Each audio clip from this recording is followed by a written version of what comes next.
conocer que de los dos rehenes que fueron liberadas por Hamás, la familia de Ilana Gritsevsky, una de los dos mexicanos secuestrados por el grupo islamista, pidió que no olviden el caso de esta chica. No es que el resto no nos interese, pero evidentemente tenemos mucho interés sobre el caso de los mexicanos. La Secretaría de Relaciones Exteriores respondió que ya informó de todo lo que se está haciendo, todo lo que está al alcance del gobierno federal y de la dependencia para lograr la liberación de Ilana. Ilana y su pareja fueron privados de su libertad en una zona a menos de 3 kilómetros de la Franja de Gaza, un lugar donde iniciaron las hostilidades el pasado 7 de octubre. Esta chica no fue secuestrada durante la fiesta que se estaba registrando el sábado, fue secuestrada en su casa. Estaba dentro de este refugio, que ahora sabemos que toda esa zona tiene refugios instalados en las propias casas. Y pues hemos hecho un esfuerzo en estos 18 días por tratar de tener acceso a la familia de Ilana para saber cómo ha sido la negociación, si es que el gobierno de México ya logró entablar una negociación con los terroristas de Hamás, si la chica está viva, cómo se encuentra, evidentemente, qué información ha recibido por parte de las autoridades de México. Y le agradecemos mucho a Benito Gritsevsky, padre de Ilana Gritsevsky, por estar con nosotros aquí en Mega Noticias. Queremos ser un altavoz de la situación y acompañarlo en este proceso. Bienvenido, gracias por estar con nosotros. Muchísimas gracias a ustedes por tomarme en cuenta para apoyar en la búsqueda de mi hija. ¿Cuál es la información que tiene de su hija, lo más actualizado, la información que le ha acercado el gobierno de México? Porque la semana pasada anunciaba que iban a hacer un esfuerzo por hablar directamente con los captores. Realmente los 18 días han sido muy duros, sobre todo para mí, para su hermana también, que está conmigo, misma que me ha apoyado en todo momento. Pero sí es duro el no saber nada de ella, y sí duele, la verdad. El gobierno mexicano, tanto como el gobierno israelí, mantienen comunicación directa, pero por cuestiones de seguridad y todo, no han informado hasta cierto punto cuál es el estatus de las negociaciones o con los convenios que están formando. Lo único que esperamos es que mi hija regrese. Ya de hecho han empezado a regresar rehenes, que al día de ayer ya van 4 rehenes que han regresado, y eso nos da mucha esperanza de que aún están con vida la gran mayoría de los rehenes. En el caso del otro chico secuestrado, sus familiares y amigos han notificado que su teléfono celular ha tenido actividad, incluso a través de las redes sociales, según han comunicado. En el caso de Ilana, ¿han tenido información de que su teléfono celular o sus redes sociales hayan tenido alguna actividad, alguna información de señales de vida que les hayan otorgado las autoridades mexicanas? Para nada, el teléfono de ella se ha mantenido apagado desde el día que se la llevaron. Entonces no hay más nexos con ella, no hay contacto, no hemos podido hablar, nada en absoluto. ¿Cómo fue la charla previa a esta situación tan lamentable con Ilana? Una vez que estaba en ese territorio, supongo con el esfuerzo de enfrentar esta situación que se registraba en esas horas, ¿cuál fue la charla previa que logró tener usted con ella? Bueno, ella llegó de México, estuvo en México 2 meses, ya que tuvo un familiar del lado de la mamá que falleció. Ella regresó a Israel el día 2 de este mes. Yo no la alcancé a ver.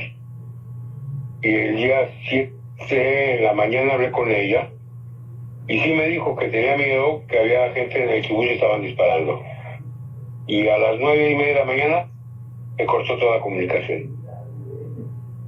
Habló con ella ese día, ese preciso día, horas antes. Hablé con ella el día 6 de la mañana y fue lo que me confirmó ella, que tenía el miedo. Estaba con su novio en su casa, en el kibutz Nirosh, que de ahí la sacaron de su casa, a los dos.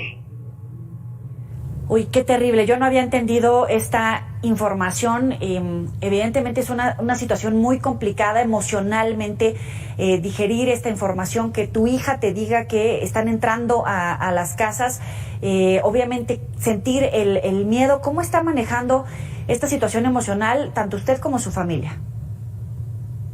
Exactamente. Lo que pasa es que esto fue un evento que nunca había pasado y de tal magnitud que fue lo más difícil. De hecho, los terroristas, hasta donde yo tengo entendido, entraron a las 6 de la mañana al kibutz, donde ella vivía, y nuestras autoridades pudieron llegar, después de todo lo que hubo en el camino, como a las 7 de la noche. O sea, quiere decir que los terroristas hicieron lo que quisieron. Oiga, pero ella estaba en un refugio, conocían los protocolos, pero como usted lo dice, era una situación que no se había registrado. Terroristas en las calles, entrando a las casas, entrando a los refugios, porque una cosa es esperar un misil y otra cosa es que un terrorista esté en la calle tratando de entrar a tu casa. Supera cualquier protocolo. De hecho, todas las casas en Israel cuentan con un refugio interno en las casas. Lamentablemente hay un factor que no se consideró, porque están hechos para ataques de misiles. Entonces ya se está actuando cambiar ese sistema para hacer exclusivamente la apertura el cierre por dentro, sin apertura por fuera. Híjole, tratando de ser lo más positivo con la información, evidentemente tratándose de un ser humano, tratándose de su hija, tratando de ser positivos, hay que hacer todo lo necesario para que las autoridades logren negociar con terroristas, con todo lo que implica. ¿Cuáles son esos esfuerzos que deben continuar?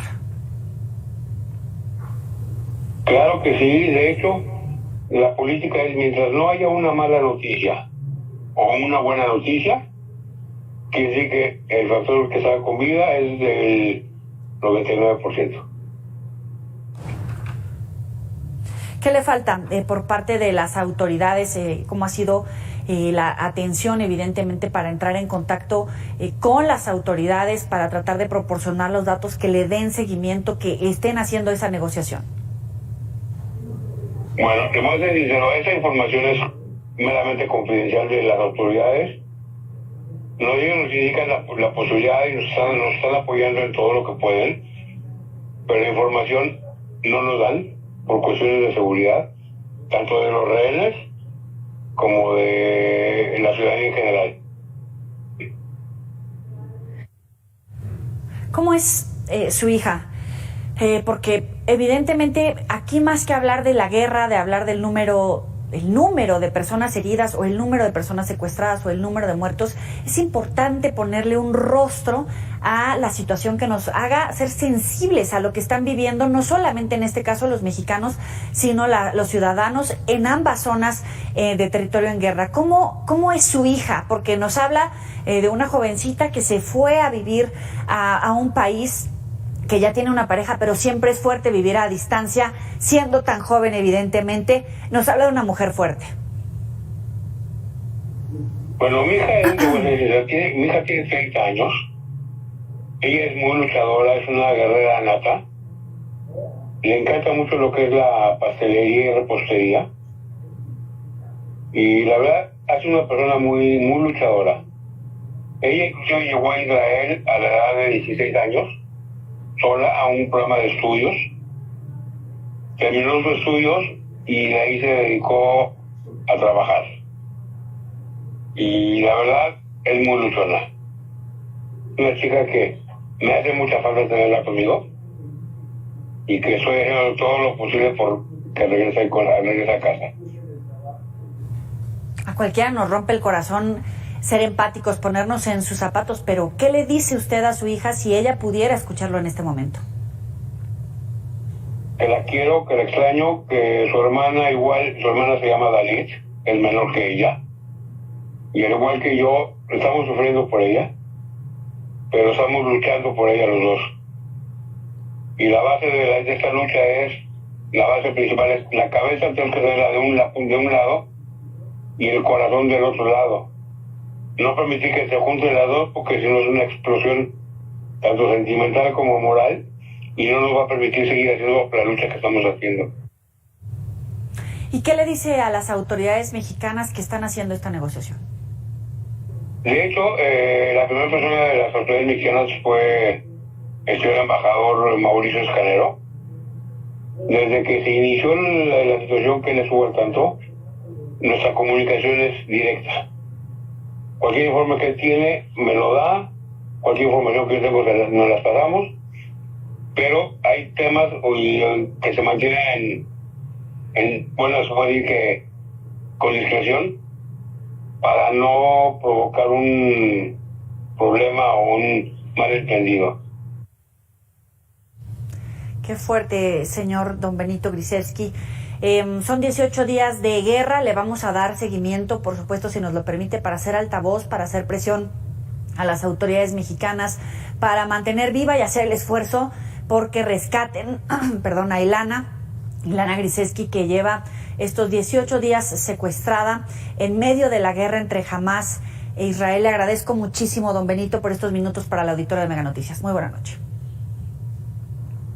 No, muchísimas gracias a ustedes por la atención y por el apoyo que nos están brindando a mi familia y a mi hija. Gracias a usted. Qué fuerte, qué fuerte. Esto es la guerra. Esto es lo que tienen que sobrevivir las personas, en el mejor de los casos, que sobreviven. Pero llevamos 18 días de guerra entre Hamás e Israel. Vamos a hacer una muy breve pausa. Volvemos.